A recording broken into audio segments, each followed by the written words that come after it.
hard light. It creates deep shadows and stark contrast, making it difficult to capture flattering images.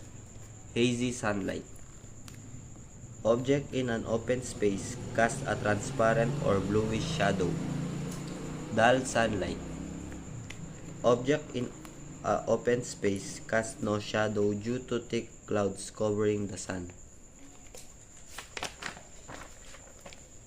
Artificial light. Transparent light. Objects that are transparent look clear, like eyeglasses or water. Translucent object. Lightweight may pass through that material, but images on the other side of material are not clearly visible. Opaque object. No light is able to pass through them.